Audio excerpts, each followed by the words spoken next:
सी चर्चा जिस उपलक्ष्य में हम यहाँ आए हैं, बिरहे एगो ऐसा विधा कि जौना चीज भी आदमी जाला होकर गीत गावेला। छोटी सी गीत। आइए मास्टर साहब, चला।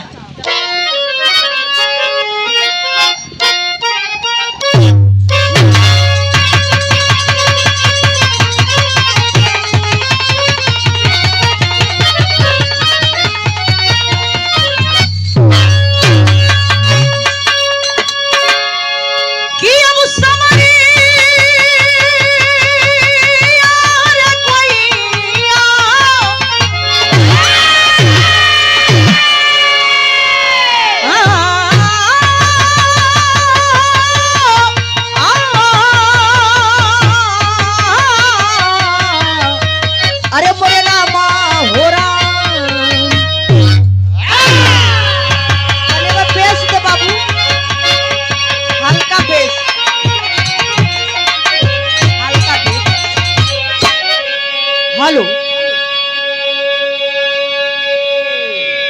हेलो, हाँ चलिए खला ना का मास्टर।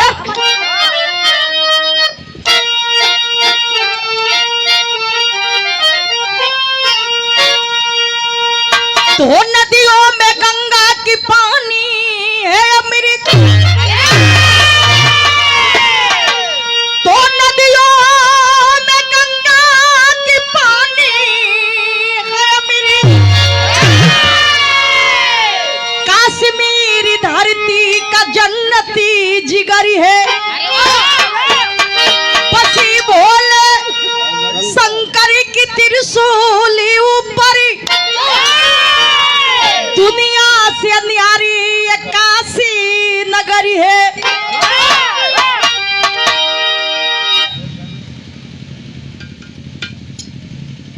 विधानसभा चकिया के आप अध्यक्ष हैं, बहुजन समाज पार्टी से आप कन्या पक्ष दुल्हन जी के मामा जी के ओर से 100 रुपये का आशीर्वाद पुष्पहार से सम्मानित किए। बहुत बहुत सा प्रणाम।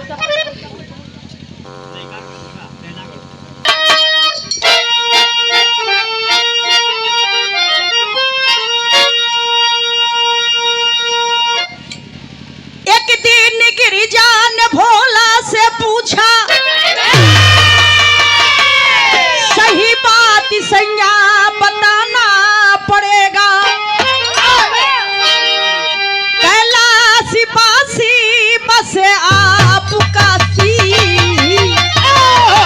तो तिरिया से वादा निभाना पड़ेगा।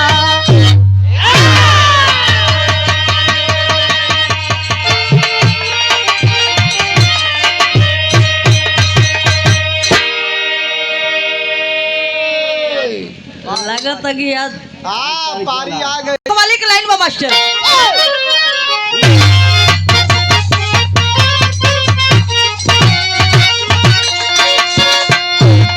तो तेरे दरबार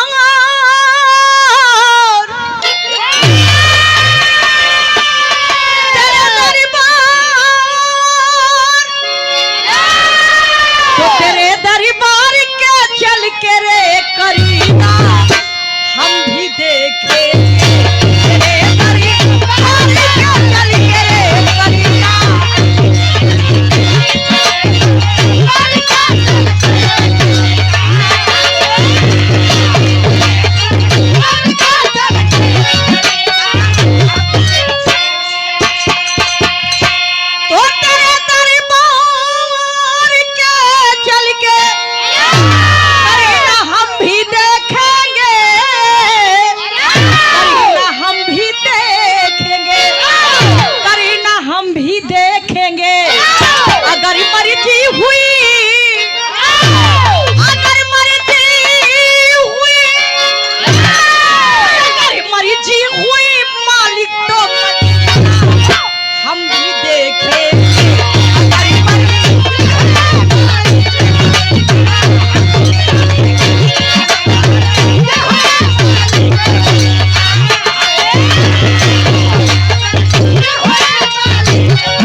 अच्छी बात लिखल हमने का लिखल है मास्टर? तो बदल दे जो जमा, बदल दे जो जमा, बदल दे जमाने को तो उसको कहते, बदल दे जो जमाने को तो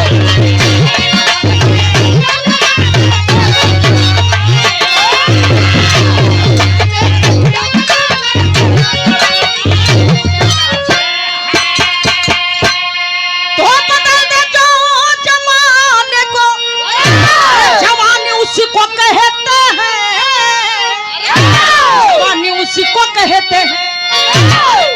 उसको कहते हैं पिघल जाए अगर,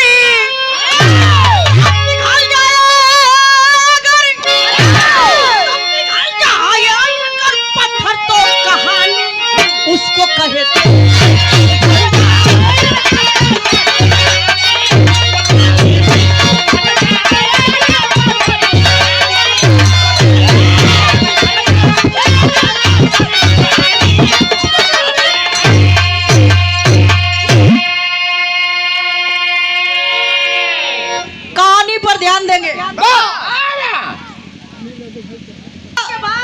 बाबा भोलेनाथ और पार्वती जी सैर करने के लिए जा रहे थे।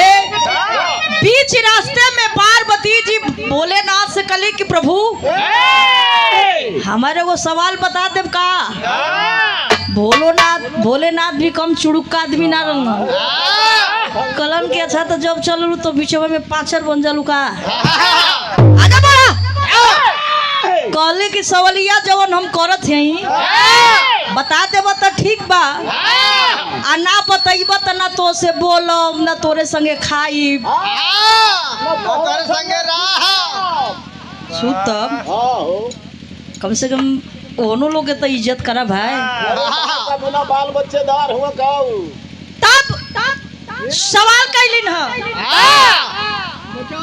हाँ दादा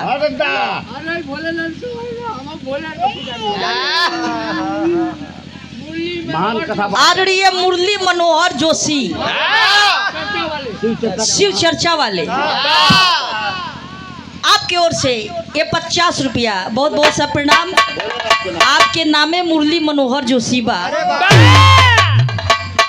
जब हमनी के बिरहा रहल अमृतसर में हमारा और परशुराम गुरु जी का, तो उसमें विदेश मंत्री जसवंत सिंह थे। जब अलन बिरहा में तो कलन कह रहे ये सब क्या गा रहा है।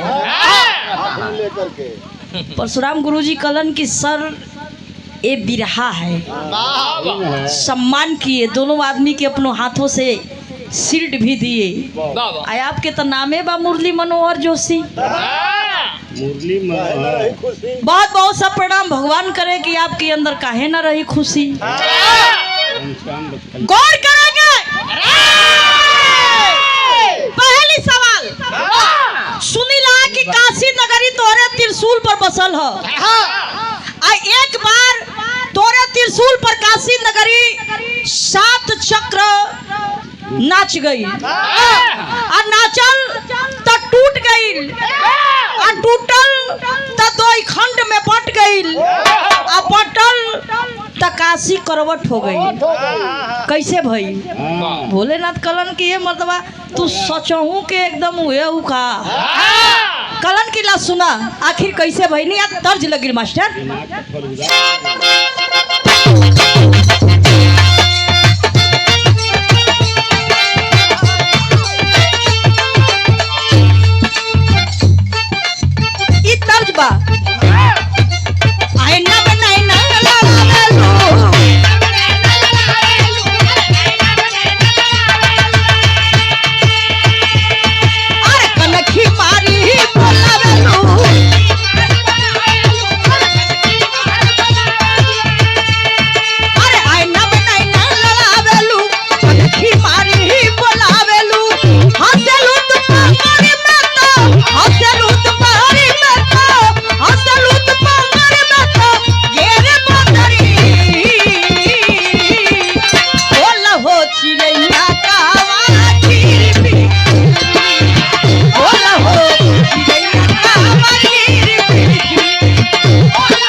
प्रभु नारायण जी आपकी ओर से पुनः ये दूसरा तीसरा पुरस्कार 100 रुपया, बहुत बहुत सा प्रणाम। और भावी प्रधान पद के प्रत्याशी परम सम्मानित आदरणीय आप महान भाव अनिल यादव जी, आपकी ओर से 500 रुपये का आशीर्वाद, बहुत बहुत सा प्रणाम बा। तनी कहानी समझला। भोलेनाथ पार्वती जी से बतावत हवन, पार्वती काशी के रहे वाला काशी नरेश और राजा संग्राम सिंह कहे कही लड़की जौनी लड़की के नाम बा इम्पाला, आये कही लड़का जौनी लड़का के नाम बा अमर सिंह। इम्पाला धीरे धीरे बड़ी हो गई और राजा संग्राम सिंह अपनी बिटिया के देखलन तो कहलन कि अब तो लड़की बड़ हो गई, अब एकर बियाह शादी कह देवे के चाहिए। जैसे आज बिटिया रानी के द्वारे बारात आइल बा, जे माल होई तनिके में सिंदूर पड़ी तो पराये घर के अमानत हो जी। बेटी बड़ हो गई, काहे ना एकर बियाह कह दिहल जा। धीरे धीरे इम्पाला नीचे से ऊपर से जब नीचे आइल, राजा संग्राम सिंह कहलन की बिटिया हम चाहतनी तुम्हार बियाह कर दे। इम्पाला खूब हंस के कलश किया, पिताजी कान खोल के सुनना, हम कोनो जाहिर गमार कलई की ना हई कि इतना सहजे में हमार बियाह कर देबा। हम एक राजा का बेटी हैं तो हमार दू गो सवाल बा, आ ये दोनों सवालिया के जे भी कोई जवाब दे दे उहे हमरे से बियाह करी। पहले कैसे बियाह होत रहो, जे मुड़ी काट के कलश भरी वही से बियाह होई, जे रीढ़ के हड्डी के हरीश गाड़ी वही से बियाह होई, जे सवाल के जवाब दे वही से बियाह होई। रवि जी बतवनी है कि जे बाण मारी मछली के आंख में वही से बियाह होई, जे धनुष तोड़ी वही से बियाह होई। आजकल सहज हो गई बा, कोर्ट मैरिज, लव मैरिज, नहर मैरिज, आजकल इंटरनेट मैरिज ही हो गई डिजिटल इंडिया में। हाँ ई सही कहत हुआ, बियाह का मतलबे बदल गई बा, फिर वैसे मतलब नहीं खे। आखिरकार राजा नाव ब्राह्मण के बोलौलन, अब पाती लिखलन कि जे हमरे लड़की के सवाल के जवाब देई ओके काशी की आधा राज आधा पाट दियाई, इम्पाला के संगे बियाह होई। आ जे सवाल के जवाब ना बताई वो काशी के जेल में हवा खाई। नाव ब्राह्मण पाती लेके घूमत घूमत घूमत घूमत कहाँ गईलन, यही चकिया के जंगल में, चकिया नौगढ़ के जंगल में गईलन। आज जब गईलन तो चारी ओर घूमत हवन, एक जनी आके देखलन, कलन कि भाई साहब क्या बात है, बहुत देर से आप लोग चक्कर मार रहे हैं, जा हमने कई तरह घूमत है जा। हाथवा में कुछ चिट्ठिया ले ले रहना, वो छीन लिया, छीन के जब पढ़लन कलन की सुना सा जा सनपनी राजा ले कोई दसन कि हम आवत हैं बियाह करे। नाऊ ब्राह्मण बड़ा चिंता में पड़ गलन कि साला पागल आदमी ई का बियाह करी। अपन कमरी वाला और भेड़िया वाली अपन कमरी उठौलन, मोटकी लाठी उठौलन आ लेके मस्कत चल देलन। कैसे चलन भाव में लिखल गई,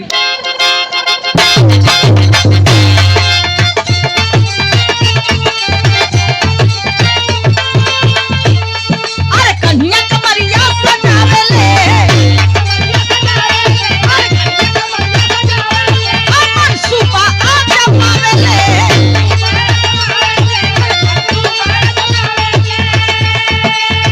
मसी के जवानी आ जैसे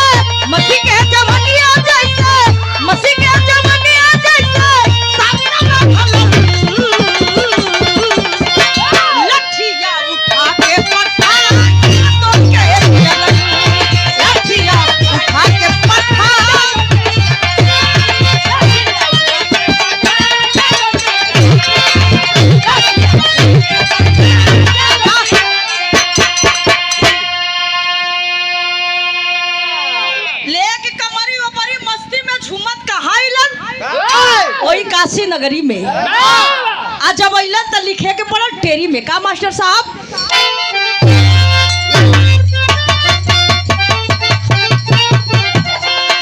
अरे मोरे राम अविनाशी काशी खंडित हो गई, अविनाशी काशी खंडित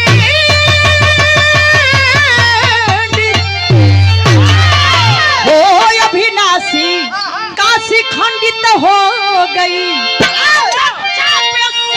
जानन हिल गई कैलाश।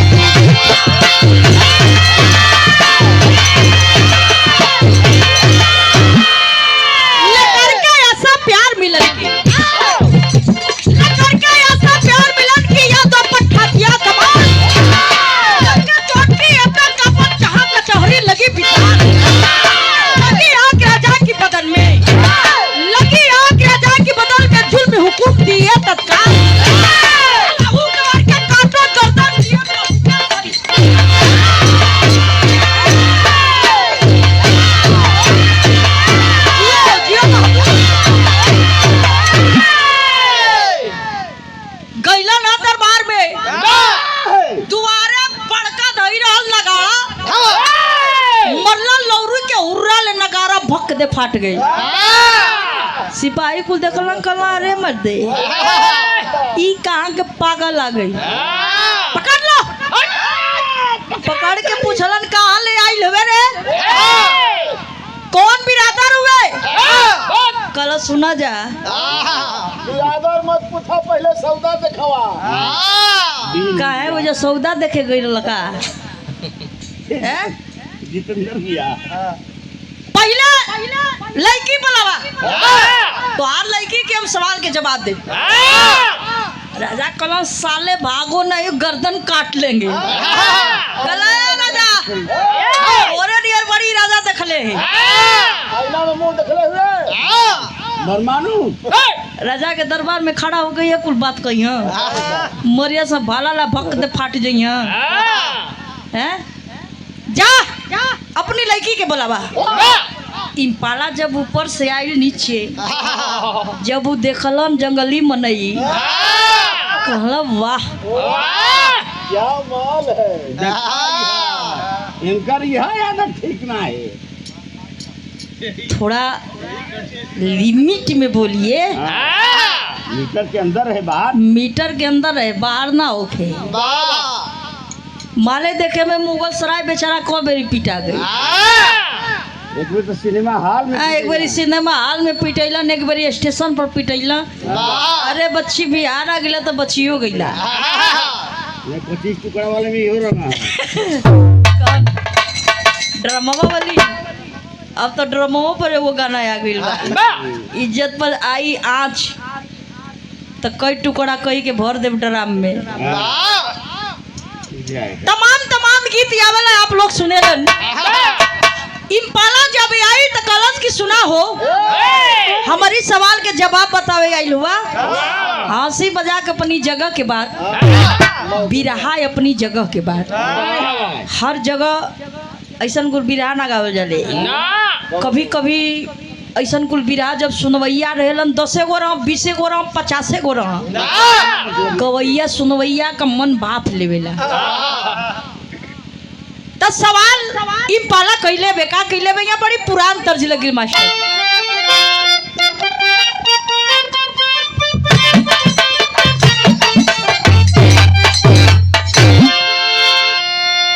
तर्ज बड़ी पुरान बा, पुरान जौनी तर्ज के हमरे बुल्लू गुरु जी गावे। तनी बजावो तो हम गाई। अरे सांझे बोल चीरा इस समय बोल मोरा बाबू सजना। सांझे बोल चीरा इस समय बोल मोरा बाबू। अरे उठाए सजना भाई न भोर बिना सरवा, उठाए सजना।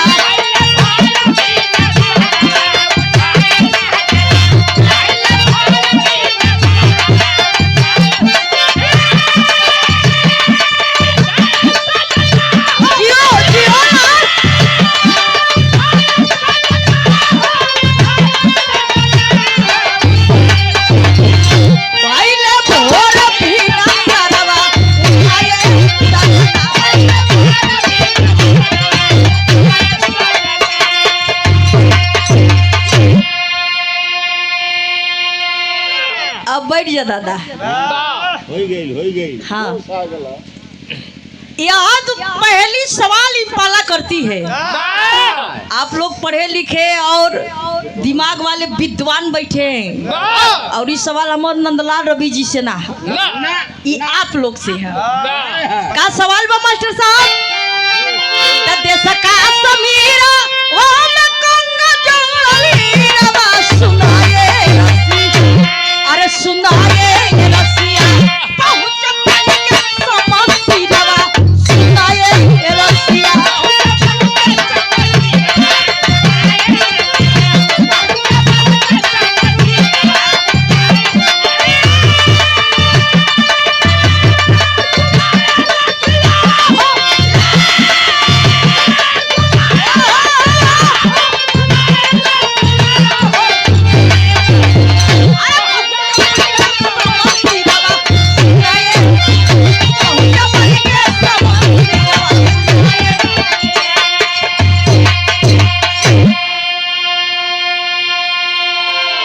सुना तने ध्यान से सुनी हा।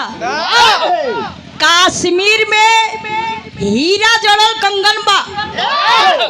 आ एक जोड़ा कंगन यदि हमारी कलाई में पहिरा देबा तो जाना तोड़ा का होई बताओ थे। तो जोड़ा जे कंगनवा पहनोई है जमानवा सुनाए रसी, अरे सुनाए रसिया तमाथे चमकी से हारवा सुनाए रसिया। सुना एक जोड़ा कंगन हमारी कलाई में पहिरा देब हम तुम्हार दुल्ही बन के चल चल। उ अपन अपना मन के हंसत हुआ कल बस पैसा दो रथ दो यो गई नहीं यो लेके आई नहीं रनिया कलश की यो गईला यो लेके अइला तनी सहजे में ना हाई पैसा लेला रथ लेला सिपाही लेला लेकिन ये रथ पर दुइये गो ना बल्कि 500 कंगन ला दे के होई। उ अपन तो विधा में पड़ गलन कि काम तो दुइये गो के बा तई 500 का करी भाई का करबू। रानी पाला मुस्किया थई कहत है कि सुना आई 500 कंगनवा जब लेके चलबा तो काशी से लेके कश्मीर तक 500 पुलिस चौकी बा और 500 पुलिस चौकिया पर लोग एक गो कंगनवा ले ले ही तो तोके कगो बचल कलन की एको ना कलश की ये रथ पर 500 ले बेसी एकहू कंगन लदब तो टूट के चूरे चूर हो जाई। चोरा के भी नहीं खेली आवे के 500 लादे के बाद 500 दे देवे के बाद आ 2 गो हमके चाहबो करी। अपन बेचारे सोचत ह जंगली मनई बढ़िया चुतिया बनौलस अच्छा ले चला जौन होई तवन दिखाई। उ अपन रथ सिपाही या पैसा लियलन चल दियलन कि कैसे तर्ज बदल दी मास्टर।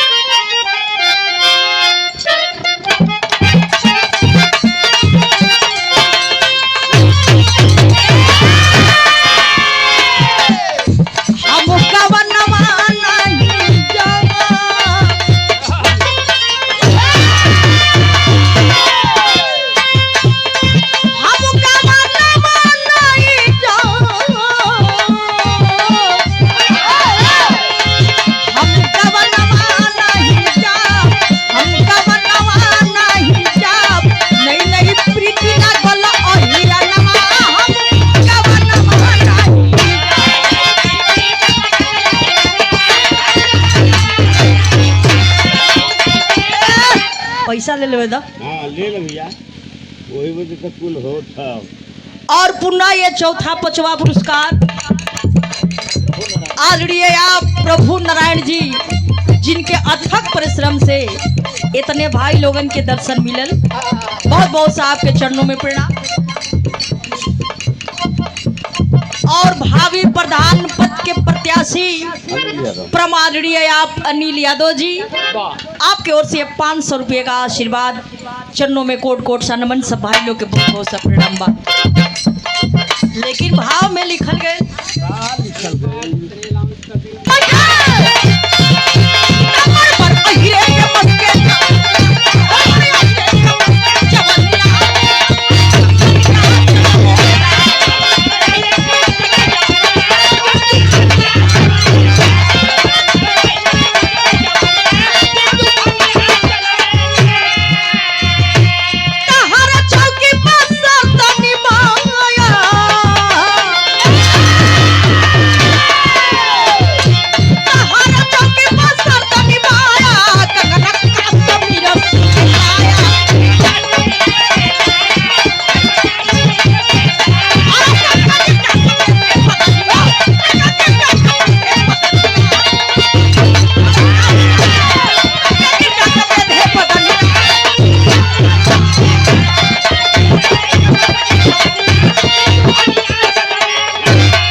और बहुत अच्छे बिरहा गायक आज के उगता हुआ सूरज छोटे मुन्ना बिरहा हम तो सुनले नहीं खी, लेकिन सुनीला कि बहुत बढ़िया गावेलो तू। अब भगवान करे, माता रानी करे कि जैसन गुरु वैसन चेला। हमारे नंदलाल रवि जी के आप परम शिष्य हैं, छोटे मुन्ना सूर्य कुमार, सूरजलाल सूर्या, मुस्तफाबाद के धरती से ये मुन्ना के ओर से बहुत सारे रुपये का पुरस्कार, हमारे तरफ से बहुत बहुत सा धन्यवाद, आशीर्वाद बा। माता रानी करे कि दुनिया में लोग नाम करा। सब भाई लोग के बहुत बहुत सा प्रणाम। बिरहा चलल, अब आप लोग दिमाग लगई हा। 500 लियावे के बाद 500 देइयो देवे के बाद, ना एको कम ना एको आ दू गो चाहबो करी। अपन बेचारू 500 कंगन लदलन आ लेके चललन, 500 पुलिस चौकी पर एक एगो कंगन दे देलन तो कगो बचल? एको ना। लेकिन अपनी बुद्धि अपनी दिमाग से 2 गो कंगन बचा लेलन, लिया के वही रानी के कलाई में पहिरा के कलन की चला। अब देरी मत कर, का कलर मास्टर तब बदल गई।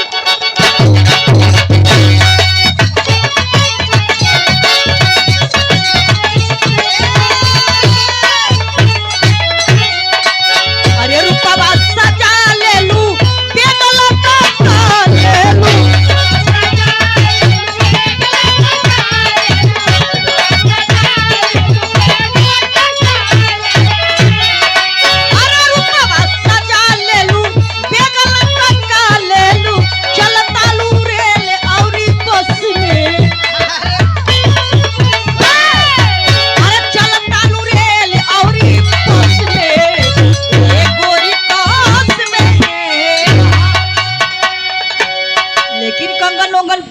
यादव जी अपन कहत हुवन, का कहत हुवन?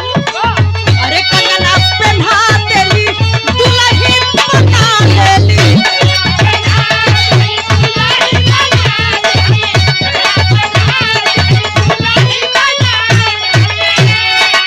अरे भागेलू यार से का होटी के, अरे भागेलू यार से का होटी के, ए गोरी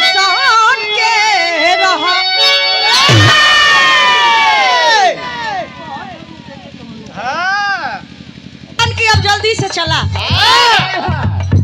रानी कहली कि सुना है भाई, अभी तक कई सवालवा बतौला है बच्ची, अभी दूसर की सवालिया बाकी है। हमारी रामनगर में रामबाग बा, जे भाई गई हुई रामनगर तो लिखल बा वही बोर्ड पर रामबाग। हमारी रामबाग किला के पीछे एक है तालाब बा। आ वो तालाब में प्रतिदिन 1000 कमल का फूल फुलाला। आ वही फूल में जाके हमहू फूल बनब। आ यदि हमके चिन्ह लेबा तो हम चलब। आ ना चिन्हब तो जनते बड़ा का होई। कल हाँ तो जानते बनी हम। अरे ना बताइब तो जेल में जाइब तो भर पेट दाल भात तो मिली ना। कल नहीं ना बताइब तो जेल ना जाइब। बाबूजी खिसियाइल बड़न काट दियन बोटी बोटी। जा करके रानी इम्पाला 1000 कमल के फूल में एक फूल बनती है। लेकिन भइल का एक लाइन बड़ी पुरान का तर्ज लगी मास्टर।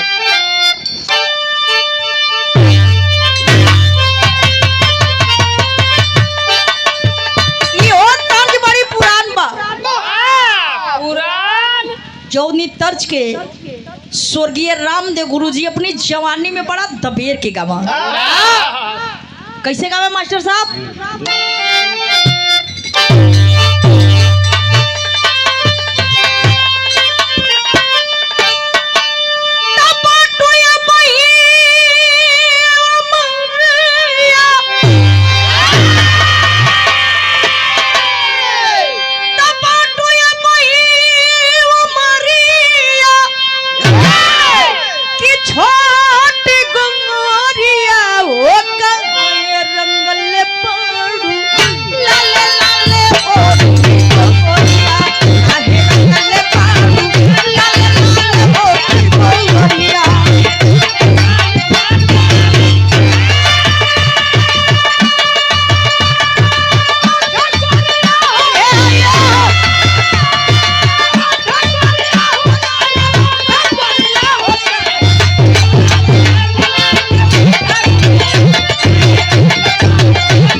इम्पाला 1000 कमल के फूल में फूल बनती है।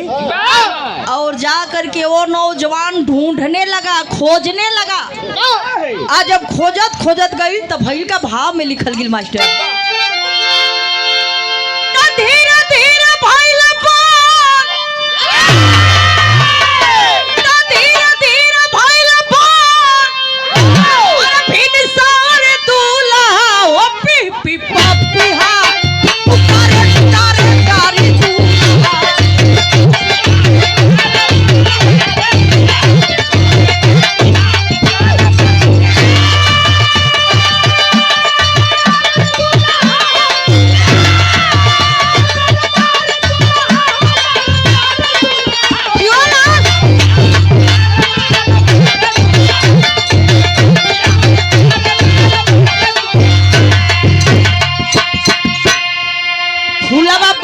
जाके राजा फुलवरिया। अरे चुन लबा हमरा के जब तू समरिया।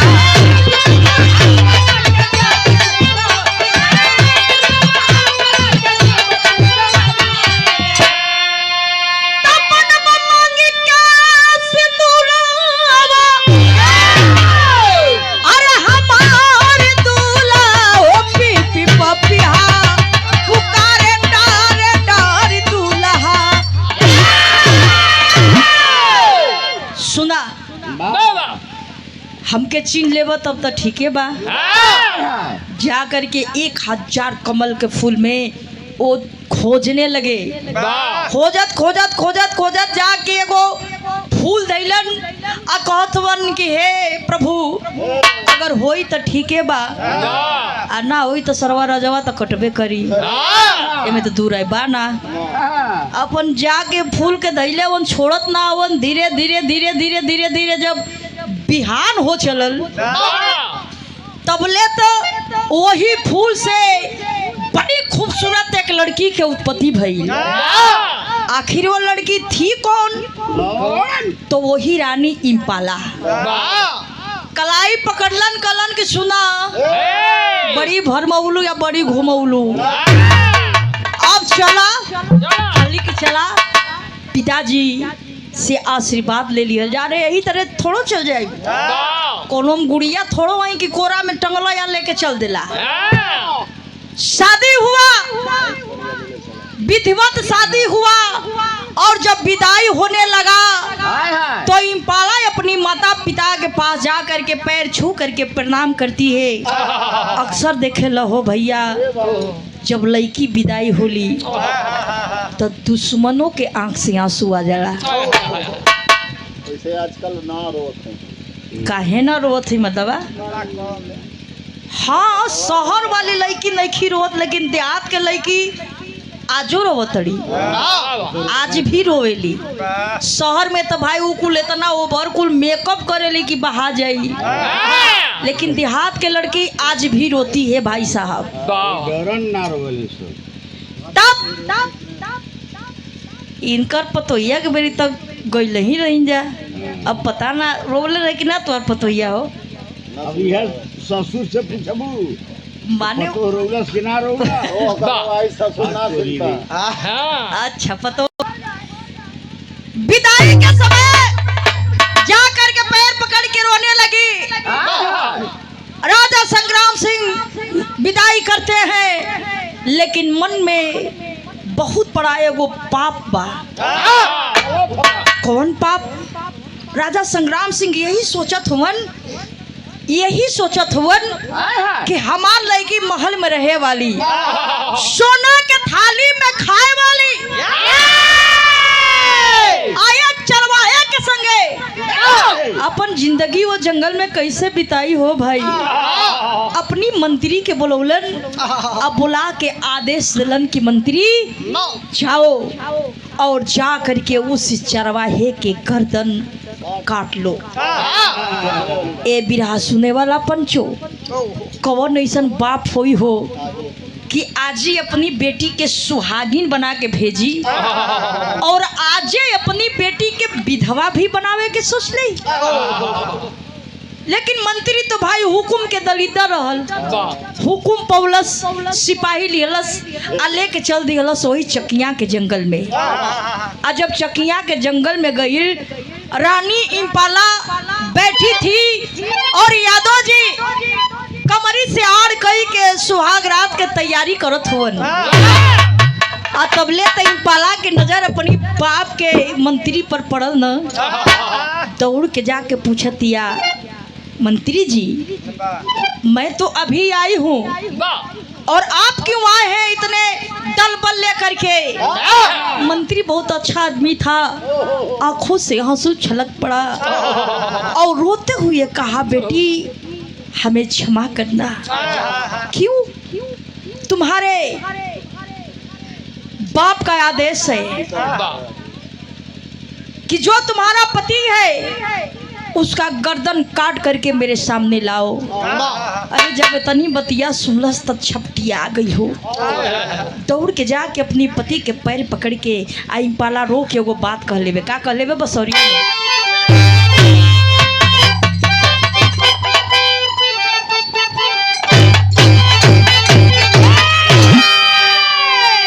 अरे पकड़ के पैया दुल्हनी रोवे,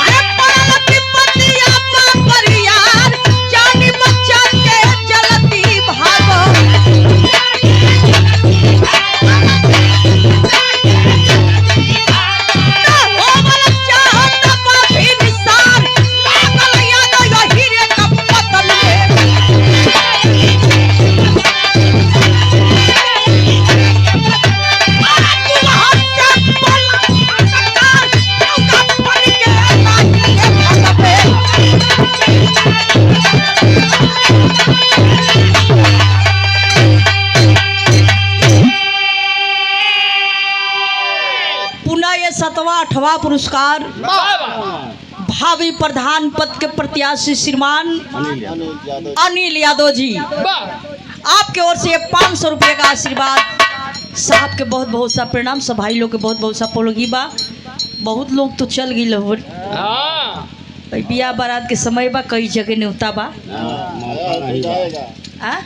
मौका ना बा, लेकिन अभी तो प्रधान है कि भाई तो गौयन कितना सम्मान मिलता। हाँ, प्रधान भेले के बाद तो एक योजना चाहिए दी हाँ। आवास मिल जाए तो का करे के बा, अपन बेच बाच के हमने के बिहार बन जाए तो बिहारे न रह जाई। उतना सम्मान में सही हकीकत बात है भाई कि बिना प्रधान के तब इतना गवैयन पर रुपया लुटावो तनी। आज ये दिन प्रधान बन जाई तो वो दिन तो पूछे ही के नहीं की।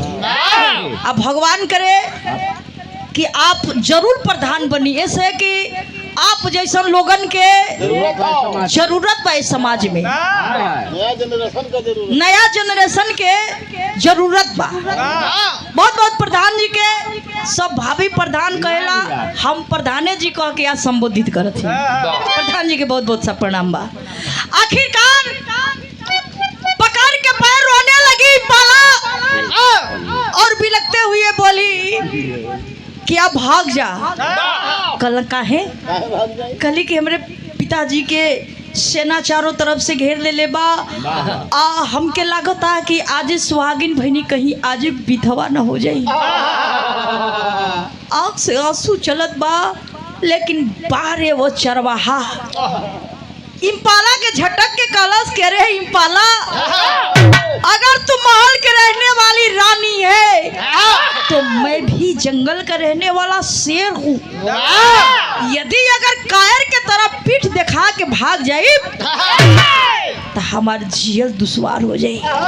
आवेदा ये कुल का करी हाँ आवेदा बीच में लाठी गाड़ के खड़ा हो गिलन आ खड़ा होके कैलन का अल्लाह में लिखे के पड़ल मास्टर।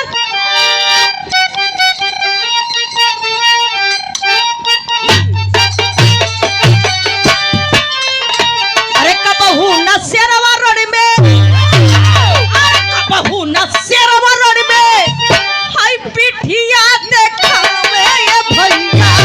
कबहू न शेरवा रोड में, पिठिया देखावे ये भैया।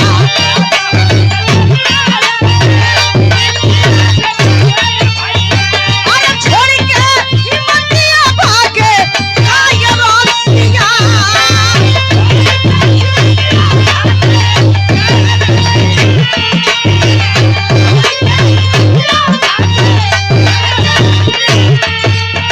अरे जनवा बच्चा के कर जो रनवा से भगवे रानी।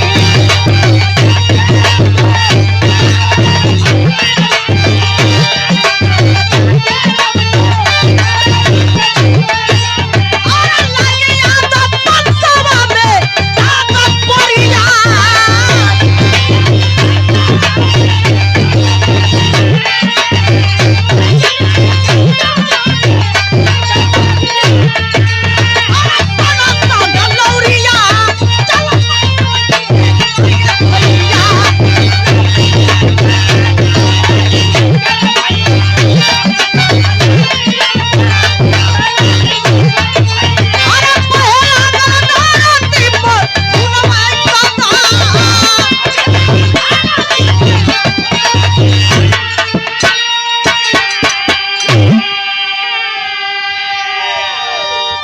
बीच में खड़ा हो गई ना लाठी गाड़ के, आ चारी ओर से संग्राम सिंह का सिपाही जेने एक बार लौरिया भाजा ओने 20 जनी गिर जा। मार मार के आधा ले बेसी सिपाहियन के गिरा देलन। आ जब गिरौलन तो कुछ बचबो कैलन। कहतवन के भाई एजा ले भागत जियल जाई तो ऐसा नौकरी बड़ी मिली, चले जाले भागा। सारे लोग भाग गए भाई साहब, केवल एक आदमी झाड़ी के पीछे छिप गया। इम्पाला अपनी पति के बिरताई देख के झूम गई लो, थाली में आरती सजा के जाके अपनी पति के आरती उतारत दिया। सैया हम तो सपनों में ना सोचले रही कि हमार पति इतना वीर पुरुष मिली है। आरती उतारत है तब तक से पीछे से इम्पाला का अपना सागा भाई पीछे से आया और अपनी तलवार से इम्पाला के पति के गर्दन काट लिया, उस चरवाहे का गर्दन काट लिया, काट करके वहां से भाग गया और जाके अपने बाप से कहता, पिताजी हम अपन काम कह देनी, अब जा बहिन के लिया आवा, अब पूरा एकदम विधिवत धूमधाम से ओकर बियाह कल जाई। इतने भाई लोग बैठल बा, हम पूछत है कि जब धूमधाम से विधिवते बियाह करे के रहे तब फिर स्वयंवर कैला के कौन जरूरत रहे? काहे नहीं कोनो राजा महाराजा से बियाह कर देला? जब तुम्हार बेटी सवाल रखलस तो वही घड़ी कहे के चाहत रहे कि बेटी सवाल मत रखा, हम खोजत है अब तू कला। लेकिन इम्पाला अपनी भाई के चेहरा देखती है, क्रोध में पागल हो गई। लेकिन कैले का बे खड़ी लग रही मास्टर,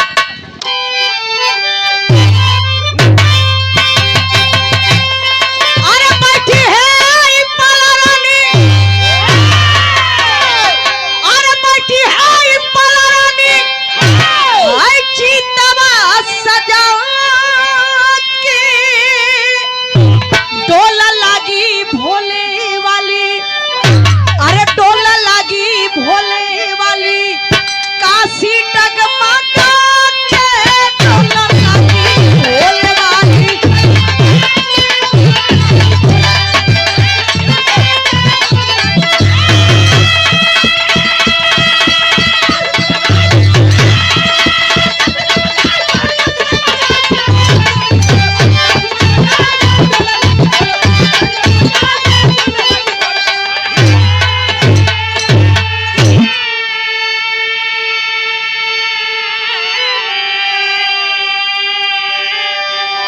सोच गई पाला, जब ये दुनिया में हमार पतिये ना रहल तब फिर हम जी के का करब? चीता सजौलिन आ चीते के ऊपर अपनी पति के धड़ रखती हैं, पति के सर अपनी गोद में लेकर के चीते के ऊपर बैठ गई सती होने के लिए। तबले तो राजा संग्राम सिंह घोड़े पर सवार हो करके आए और डांट करके कहते हैं कि अरे बेवकूफ लड़की, पागल हो गई है,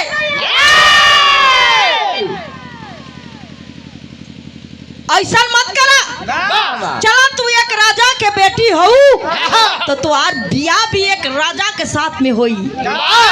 इम्पाला चिता पर बैठी है और बिलख पड़ी और रो करके कहती है, पिताजी आप जैसा बाप भगवान सात घर दुश्मन के भी न दे। काहे कि जब यह करे रहे बाबूजी तब हमार बियाह काहे कैला? हम सवाल जवाब ना रखले होती। लेकिन पिताजी एक चरवाहे अगर हमारा किस्मत में लिखल रहे तो ऐसा काहे कैला? लेकिन सुना, आज तो के हम शराब देते हैं। का शराब देली ना मास्टर साहब? अरे करजी भवानी सुरे राजा निरमोहिया, पुत्र भी न होई है काशी मनसवा पिछुइया।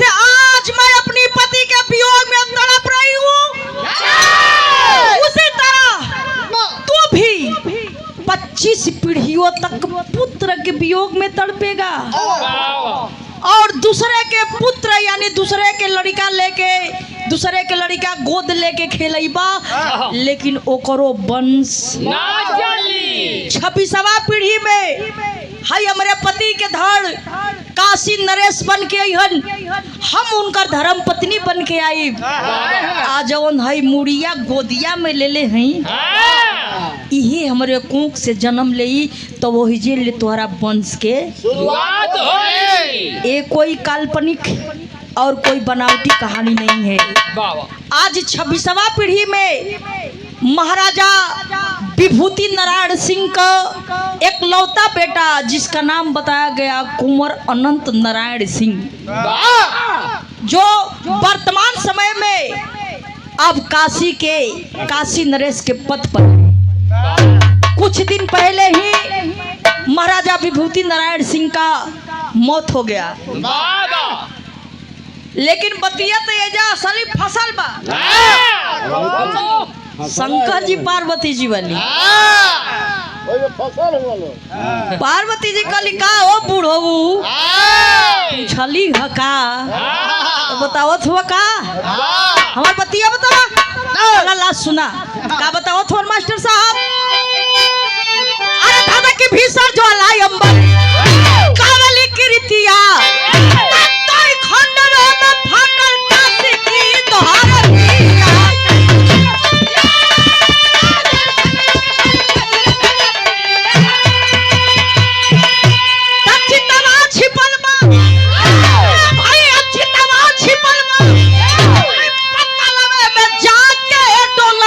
भोले वाली अरे काशी डगमगा के डोला लगी भोले।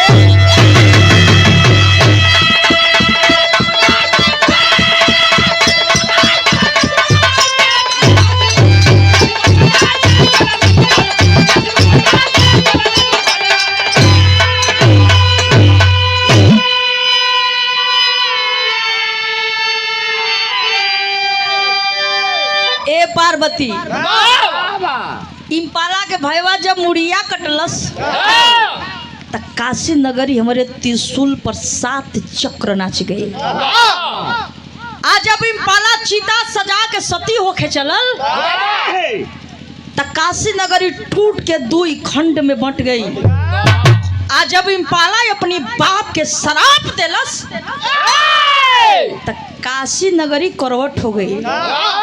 प्रभु आखिर बचल कैसे? भगवान कलन की वही गणेश जी अपनी सूंड से धई के मेरे त्रिशूल के दबलन तब जाके तक काशी नगरी जस के तस भइल। आ नहीं तो जैसे वो चीतावा जाके पताल में छिप गई वही तरह काशी नगरी भी पताल में जाके छिप गई रही। तो आज देखे के जौनी काशी का 3 नाम से लोग जानेला, काशी बनारस वाराणसी 3 नाम से लोग जानेला। लेकिन आखिरी लाइन में लिखल गई का मास्टर साहब, पत्तू 2 खंड या 6 पर बोले कि स्थल पे काशी और मदन काशी और मदन काशी। काशी तक काशी बनारस होइए गई, मदन काशी जमनिया जगदम्बी ऋषि यानी परशुराम जी के धरती, जहाँ जमनिया हरपुर में परशुराम जी के बहुत भव्य मंदिर है। मदन काशी होके कहल जाला। आ लहुरी काशी, लहुरी काशी के कहल जाला सैदपुर भीतरी गाजीपुर के ई लहुरी काशी है। तो यही से बतावल गई का बतावल गई मास्टर साहब, पत्तू 2 खंड या 6 पर भोले की स्थल पे काशी और मदन काशी कायम है अब तक भूतल पे। अरे अभिनाशी काशी खंडित हो गई, कविता पर सीधा